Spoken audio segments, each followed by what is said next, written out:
तर मनुष्य जीवनामध्ये मनुष्याने परत कोणत्या गोष्टीचा विचार करावा तर ऐका. मनुष्याने महाराज आपल्या जीवनामध्ये जीवन जगत असताना होऊन गेलेल्या गोष्टीबद्दल म्हणजे भूतकाळाबद्दल जास्त विचार करत बसू नये.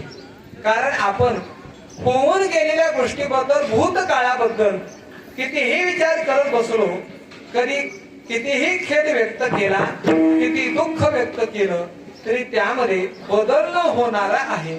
म्हणून तुकोबाराय सांगतात, गेले भोवणे आता काही सांद घालिता जवळी नाही. महाराज सांगतात, जे होऊन गेलं ना जाऊ द्या, त्याचा विचार करत बसू नका. फक्त इथून पुढचं आपलं आयुष्य त्यात वाम मार्गाने त्यात वाईट मार्गाने जाणार नाही, त्याबद्दल दक्षता घेणं तुमचं माझं कर्तव्य आहे.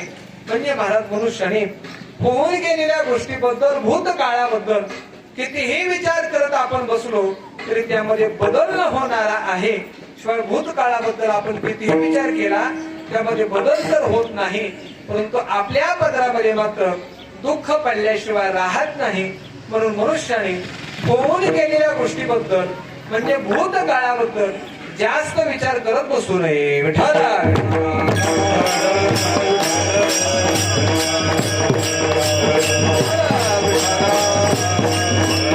मग ऐका, मनुष्याने आपल्या जीवनामध्ये कोणत्या गोष्टीचा विचार करावा तर भगवान परमात्मा श्रीमद भगवद्गीतेमध्ये सांगतात. परमात्मा सांगतात, अशोचाननव शोचस्त्वं प्रज्ञावादांश भाषसे गतासून गतासूंच नानुशोचन्ते पंडिताः. परमात्मा सांगतात, हे अर्जुना, सपंडिताः, पंडित म्हणजे महाराज शहाणा मनुष्य, पंडित म्हणजे ज्ञानी मनुष्य कोणाला म्हणतात तर अशोचाननव अशोचस्त्वं म्हणजे जो होऊन गेलेल्या गोष्टीचा आणि होणाऱ्या पुढच्या गोष्टीचा विचार करत नाही ना अर्जुना, सपंडिताः त्याला म्हणतात शहाणा. विठाला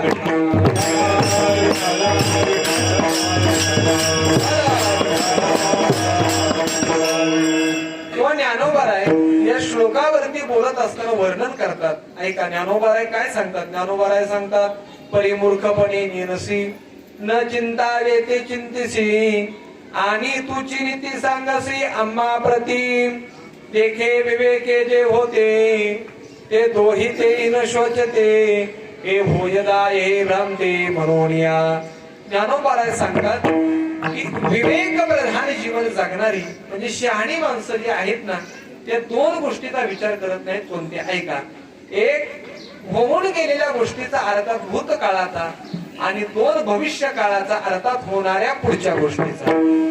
तुम्ही म्हणा महाराज भूतकाळाबद्दल विचार न करणं योग्य आहे, परंतु होणाऱ्या पुढच्या गोष्टीचा म्हणजे भविष्य काळाचा मनुष्यानं काय विचार करू नये आणि भविष्य काळाचा विचार करायचा नाही तर नंतर आम्ही काय पूर्व काळामध्ये आपण काय जोडी घेऊन भिक्षा मागत बसायचं का तर नाही.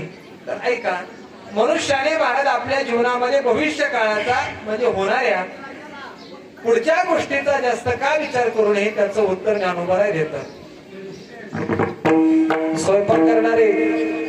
स्वयंपाक करणारे मंडळी बोलू नका. तुम्ही बोलले तर तुम्हाला आम्ही गप्प बसून तुम्हाला बोलवायला लागेल. कोणीही बोलू नका, शांततेत काम करा. विठाला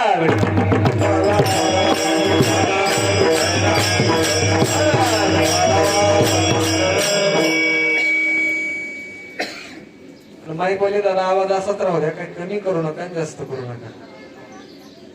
मनुष्याने आपल्या जीवनामध्ये कोणत्या गोष्टीचा विचार करावा तर ऐका, भविष्य काळाचा मनुष्याने महाराज जास्त विचार का करू नये याचं उत्तर ज्ञानोबाराय एके ठिकाणी देतात. ज्ञानोबाराय सांगतात, मला सांगा, आपण शेतामध्ये जे पेरत असतो तेच काय होत असतं?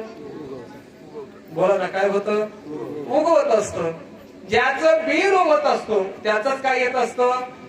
फळ येत असतं. ज्ञानोबाराय सांगतात, जैसे क्षेत्री जे पेरिले ते वाचोनी आन निर्भजे का पाहिजे त्याची लिखिजे दर्पणा धारे.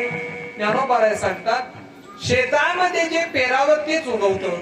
मला सांगा, आपण शेतामध्ये गहू पेरला परंतु बाजरी बोलली असं होतं का बरं? तुमच्या पिटकेश्वर मध्ये होतं? काहीच बोलत नाही तुम्ही. जे पेराल तेच काय होतं?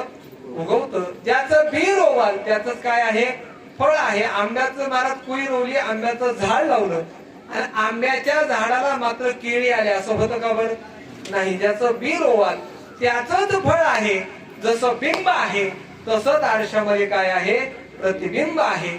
ऐका, त्याप्रमाणे आपण महाराज जसं कर्म करतो, मग ते चांगलं असो अथवा वाईट असो, त्याच कर्माचं फळ आपल्याला पुढं चालून त्या ठिकाणी महाराज प्राप्त होत असतं, भेटत असतं.